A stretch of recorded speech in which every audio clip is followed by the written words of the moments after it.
पद्मशाली समाजाचे कुलदैवत श्री मार्कंडेय महामुनी यांच्या रथोत्सवानिमित्त निघणाऱ्या भव्य मिरवणुकीच्या पार्श्वभूमीवर महापौर विनायक कोंडाल यांच्या अध्यक्षतेखाली महापौर कार्यालयात आढावा बैठक घेण्यात आली।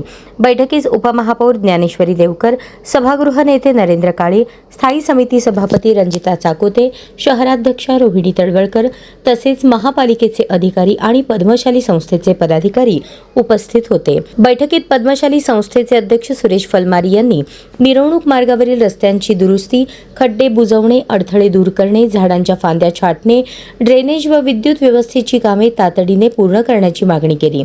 यावर महापौरांनी संबंधित विभागांना प्रत्यक्ष पाहणी करून सर्व समस्या तातडीने सोडवण्याच्या सूचना दिल्या। यावेळी महापौर विनायक कोंडाल यांनी श्री मार्कंडेय महामुनी रथोत्सव हा सोलापूरच्या सांस्कृतिक परंपरेचा महत्त्वाचा उत्सव असल्याचे सांगत मिरवणूक सुरक्षित, शिस्तबद्ध आणि उत्साहपूर्ण वातावरणात पार पाडण्यासाठी महानगरपालिका पूर्णपणे सज्ज असल्याचे स्पष्ट केले। नागरिकांची सुरक्षितता, वाहतूक व्यवस्था आणि आवश्यक नागरी सुविधा उपलब्ध करून देण्यास सर्वोच्च प्राधान्य राहील असेही त्यांनी सांगितले। साहेब या ठिकाणी आहेत, त्यांनी आपल्याला या ठिकाणी सांगितलेलं आहे की जे काय त्या ठिकाणी व्यवस्था आहे ते जातीने लक्ष करून त्या ठिकाणी सोडवतो म्हणून या ठिकाणी शब्द दिलेले।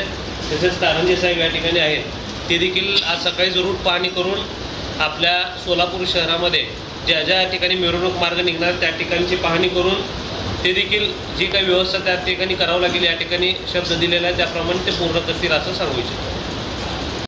जीर्णोद्धाराचं आणि तिथलं ते वरती हे करतो काम चालू आहे, तर आपल्या बजेटच्या पदाधिकाऱ्यांच्या माध्यमातून काही निधी उपलब्ध करून देता आला त्या मार्कंडेय मंदिरासाठी आपण सगळे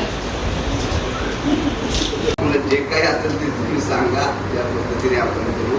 आणि अतिशय उत्सवात हा सण साजरा होतो। आम्ही बजरंग दलात असल्यापासून या उत्सवात साजरा